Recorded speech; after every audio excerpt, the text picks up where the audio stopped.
Hello everyone and welcome back to Dragalia Foundry, a fan channel where everything Dragalia Lost can be found. In today's video, I'm going to be going over Chapter 11 of the game's story.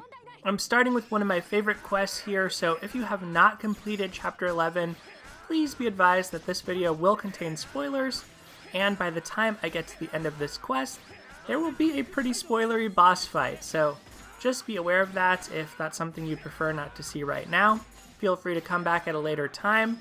But I have to say, overall, I really enjoyed Chapter 11, and not for the reasons that I was expecting. Chapter 10 kind of brought the story to a climax with a lot of the big players, more Sayadi. We got the history of Alberia with Alberius, the Founder King himself, and Chthonius played a role as well. I really liked Chapter 10 from a lore perspective, and honestly, Chapter 11 really did not deliver on that front for me. But what I really enjoyed about it was actually the gameplay. It's just really refreshing to have some story content with lots of enemies, a variety of elements making it pretty challenging. And you can see here that I'm in the midst of a ton of enemies, some wind element, light element, flame element, and the new very hard difficulty was a breath of fresh air. So I really liked this from a gameplay standpoint of hard solo content. From a story standpoint and a lore standpoint, it was kind of a miss for me. I didn't care too much about Mascula and Luxie and Maestro, their creator. I just felt like this was kind of random and just dropped on us, perhaps to be revisited, but honestly to me it just felt like we're probably not going to talk about androids much. We just expanded our army, and it was fairly arbitrary that Luca had a special connection with Mascula. I just think one of the things that Dragalia suffers from is how rushed that the stories can be sometimes because of the small duration of chapters. And one of my fears is that we're just opening too many tangents and too many side arcs that we'll never be able to deliver upon because of the lack of frequency with chapter releases.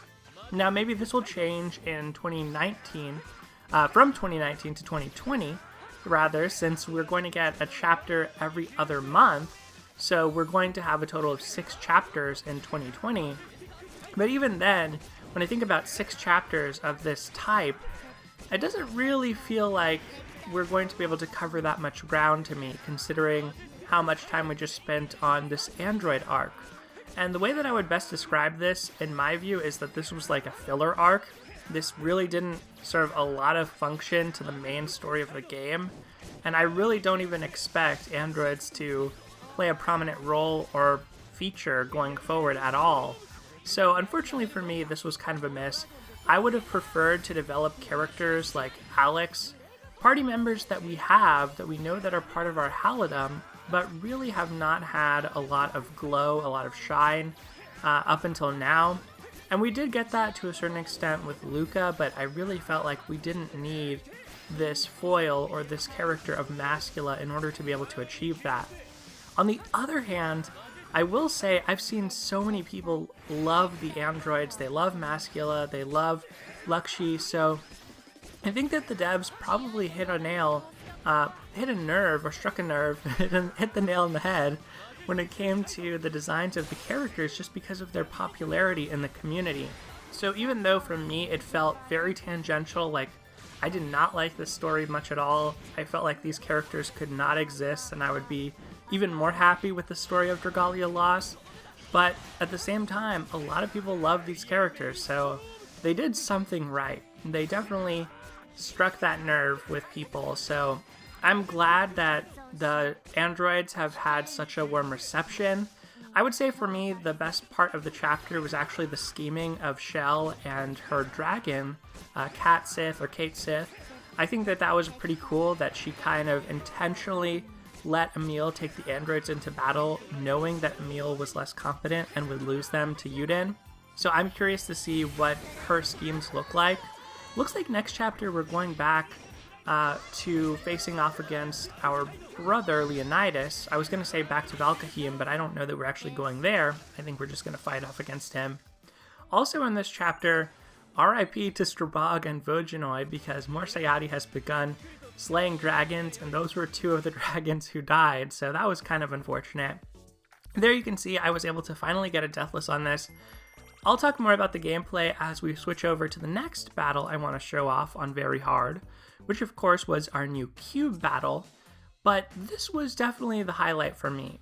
I think the story was fine, but the Very Hard difficulty actually requiring me to use some of these tier 2 weapons, use a variety of characters, rethink my strategy.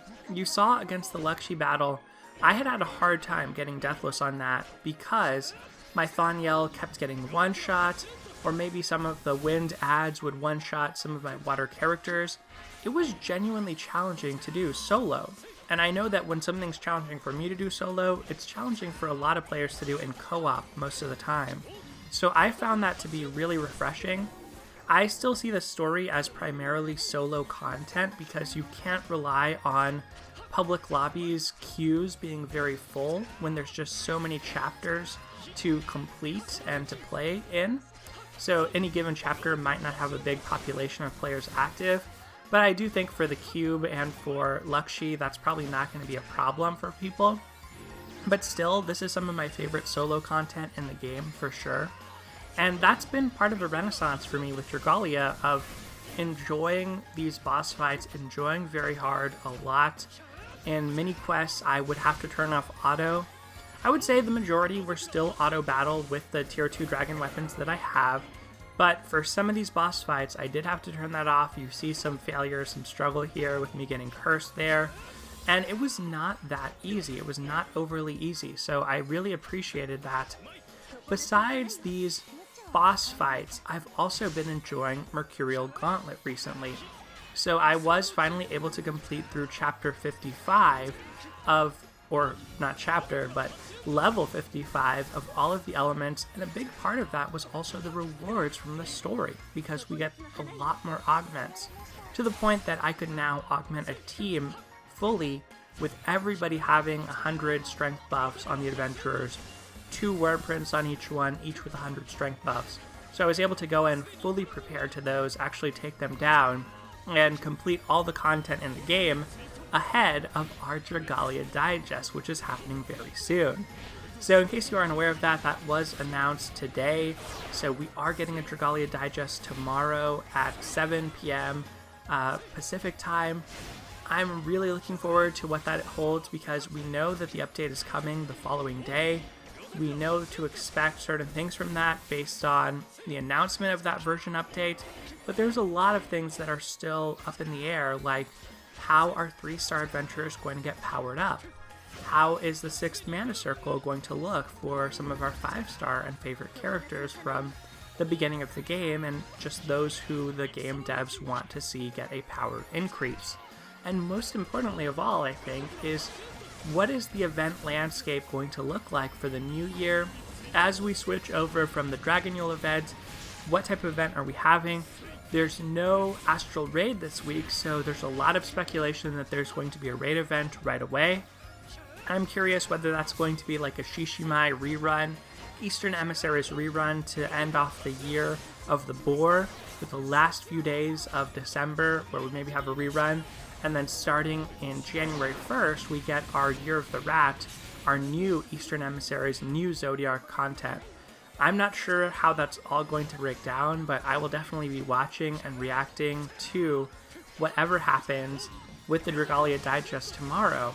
So I hope that you look forward to my commentary on that. Otherwise, I'm pretty happy with how Dragalia is right now. I've kind of gotten to a point where I'm not really focused on these high dragons, not worried about that, doing a few at a time, but mostly just doing my void battles with my wings, and playing through the story on Very Hard, playing through the Mercurial Gauntlet, just kind of enjoying myself, going about it at a slower pace, and saving my resources for Agito, since that should be coming out this week as well, or at least before the end of the month. Hopefully all of that is fun, enjoyable, accessible. I really hope that Agito is wave-based, and I hope that it's something where you face a lot of enemies and then you face off against a boss. One of the things that made these story chapters accessible was in part that wave-based element to it with Lakshi, where I used Xander, built up my striker strength. But as you can see, the cube was defeated there, so that's pretty much all I want to say and all I want to include for this video. I hope that you enjoyed Chapter 11. Definitely let me know what you think in the comments below. Otherwise, everyone, that's going to do it. I hope that you have a very happy holiday season, winter break, whatever it may be. I will see you as soon as I'm able to post my Dragalia Digest reaction. Going to be doing some traveling and spending time with family for the holidays, so that may be a little bit later coming out, but I'll try to get that out to you as soon as I can. And either way, I hope that you really enjoy the Dragalia Digest. Alright everyone, take care, and I'll see you next time.